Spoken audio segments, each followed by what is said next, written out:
নাই।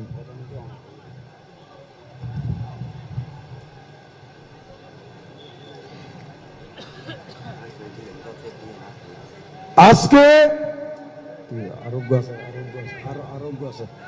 আজকে আপনারা জানেন বাঁশখালীতে মাননীয় প্রধানমন্ত্রী 100টি ঘর উপহার দিচ্ছেন, কিন্তু এই বাঁশখালীতে সরকারি হিসাব অনুযায়ী আমরা যে তথ্য সংগ্রহ করেছি সেই তথ্য অনুযায়ী 9000 ঘর ক্ষতিগ্রস্ত হয়েছে, 4000 বাড়ি সম্পূর্ণ, 5000 বাড়ি আংশিক।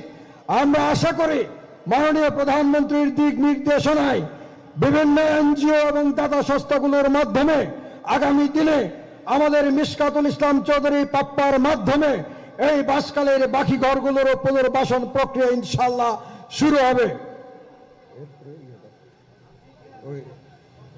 মাননীয় প্রধানমন্ত্রী বিশেষ চাহিদা সম্পন্ন ব্যক্তিদের পরে 6 জন ব্যক্তির কাছে ঘরের চাবি তুলে দেবেন। আমরা যারা ক্ষতিগ্রস্ত বন্যায় প্লাবিত হয়েছে তাদের 6 জন ব্যক্তির কাছে ঘরের চাবি তুলে দেবেন।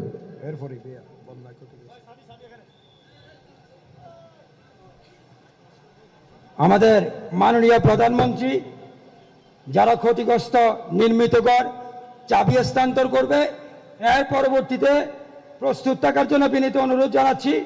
বন্যায় ক্ষতিগ্রস্তদের মাঝে যে 4 জন ত্রাণ বিতরণ উপহার সামগ্রী পাবে শুধু স্টেজে 4 জন, বাকিগুলো তাদেরকে পৌঁছিয়ে দেওয়া হবে। স্টেজে উঠবে 4 জন শুধু। বন্যায় ক্ষতিগ্রস্ত যারা ত্রাণ পাবে 4 জন।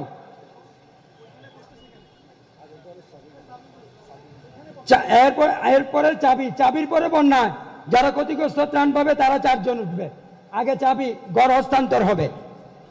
অলরেডি যারা চাবি পেয়েছে তারা পান নাই, তাদেরকে চাবি আমাদের উপজেলা প্রশাসন মিশকাতুল ইসলাম চৌধুরী পাপ্পার মাধ্যমে আপনার সমস্ত চাবি হস্তান্তর করবে।